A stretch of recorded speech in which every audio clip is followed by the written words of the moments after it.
बातमी आहे एबीपी माझाच्या इम्पॅक्टची। जुलै महिन्यामध्ये एबीपी माझानं अकोला जिल्ह्यामधल्या अकोटमधलं ज्वारी खरेदी घोटाळा जो होता तो उजेडात आणलेला होता।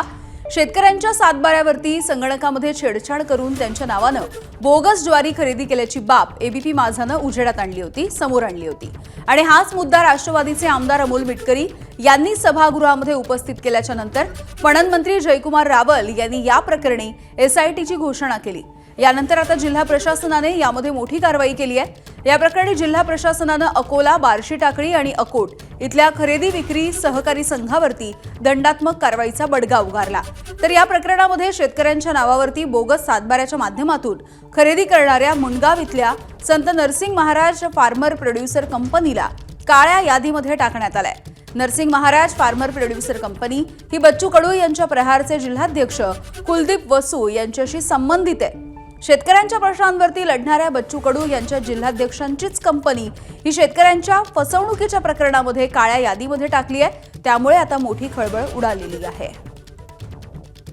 जे ज्वारी उत्पादक शेतकरी आहेत, जे खरे शेतकरी आहेत, ज्यांच्या पेऱ्यावर ज्वारी हा पेरा आहे, असे शेतकरी वंचित ठेवून इथं जे नरसिंग महाराज फार्मर कंपनीला जो शासनाद्वारे कॉन्ट्रॅक्ट मिळालेला आहे, त्या कंपनीतल्याच संचालकांनी, इच्छा कृषी उत्पन्न बाजार समितीच्या संचालकांनी व राजकीय पदाधिकाऱ्यांनी पक्षाच्या यांनी फार मोठ्या प्रमाणावर ज्वारी स्वतःच्या नावावर, स्वतःच्या नातेवाईकाच्या नावावर, हितसंबंधितांच्या नावावर निकृष्ट प्रकारची विकली व एका प्रकारे शासनाला करोडो रुपयाचा चुना या पदाधिकाऱ्यांनी, या संचालकांनी लावला आणि शासनाचे जे कागदपत्र, मूळ कागदपत्र आहेत, त्याच्याशी फेरफार केली व शासनाची दिशाभूल केली।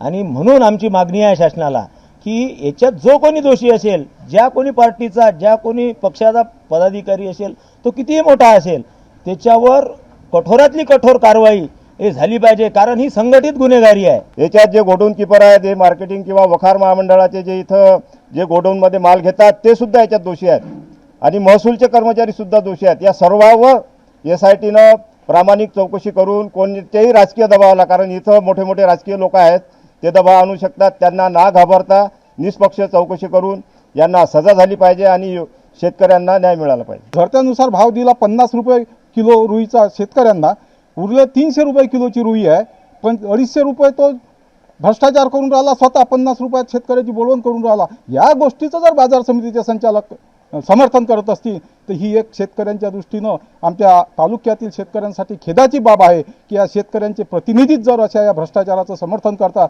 तर या अशा भ्रष्टाचारांवर निश्चितच कारवाई झाली पाहिजे। एबीपी माझा, उघडा डोळे बघा नीट।